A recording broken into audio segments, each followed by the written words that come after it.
আসসালামু আলাইকুম রহমতুল্লাহ। পাকিস্তান মানে উন্মাদ বা পাগল হয়ে গিয়েছে, কখন যে কী করে। আর সেই 1947 সালে স্বাধীনতা লাভের পর থেকে পাকিস্তানে একটা বছরও শান্তিতে সময় কাটিয়েছে এরকম ইতিহাস আমার কখনো জানা নেই। তাদের অভ্যন্তরীণ কন্দল, বহির্বিশ্বের সাথে কন্দল, তাদের একের পর এক লেগেই থাকে। সেটা 1971 সালে বাংলাদেশের সাথে তারা কি করেছে, কি হয়েছে, সেগুলো তো আপনারা অবগত আছেন। কিছুদিন আগে আফগানিস্তানের টিটিপি তাদের সাথে লেগে গেছে, আফগানিস্তানের ক্ষতি করেছে, আফগানিস্তানরা তাদেরকে ঝেড়েছে। এরপরে ভারতের সাথে লেগেছে, মানে ওরা সবসময় লাগালাগির উপরে থাকে, মেশিনে জোর খুব আর কি।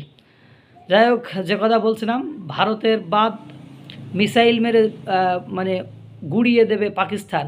এখন বুঝতেছে পাকিস্তান জ্বালা কি।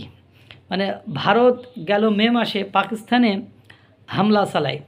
ভারত পাকিস্তানের সেই লড়াই 4 দিন পর থামে আমেরিকার মধ্যস্থায়, যদিও সেক্ষেত্রে ভারত বিষয়টা স্বীকার করতে চায় না, কিন্তু পাকিস্তান স্বীকার করেছে এবং ডোনাল্ড ট্রাম্পের জন্য নোবেল শান্তি পুরস্কারের জন্য সুপারিশও করেছে। তবে পাকিস্তানকে শায়েস্তা করতে সিন্ধু নদী নিয়ে কৌশলী খেলায় মেতে উঠেছে ভারত। ঘোষণা দেয় বাদ দেওয়া হবে পাকিস্তানের লাইফ লাইন নামে খ্যাত এই নদীতে। এই নিয়ে বেশ ভারত পাকিস্তানের কর্মকর্তাদের মধ্যে মানে চলে কথার যুদ্ধ। তবে এবার পাকিস্তানের সেনাপ্রধান ফিল্ড মার্শাল আসিফ মনির যোগ দিলেন সেই কথার লড়াই বা কথার যুদ্ধে। পাকিস্তানের সেনাপ্রধান এখন যুক্তরাষ্ট্রে রয়েছেন। 2 মাসের ব্যবধানে এটি তার যুক্তরাষ্ট্রের দ্বিতীয়বার সফর। সেখানে বসেই ভারতের বিরুদ্ধে মানে বিভিন্ন হুমকি দিয়েছেন এই সেনাপ্রধান। তিনি বলেন, যদি পাকিস্তানের অস্তিত্ব হুমকির মধ্যে পড়ে এবং পাকিস্তান ধ্বংসের মুখে পড়ে, তাহলে পুরো বিশ্বের অর্ধেক ধসিয়ে আমরাও নিজেরা ধ্বংস হব। আসিফ মনির বলেন, আমরা পারমাণবিক শক্তিধর দেশ।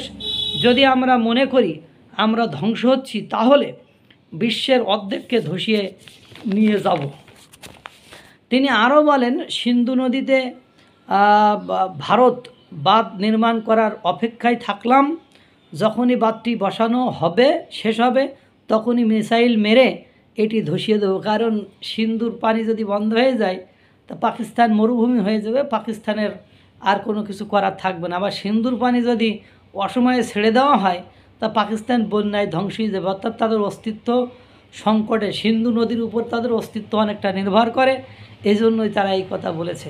আল্লাহ তাআলা সকলকে ভালো রাখুক, সুস্থ রাখুক, আর সকলকে শুভবুদ্ধির উদয় দিক, আর পাকিস্তানের মানসিকতা থেকে রক্ষা করুক। আসসালামু আলাইকুম ওয়া রাহমাতুল্লাহ।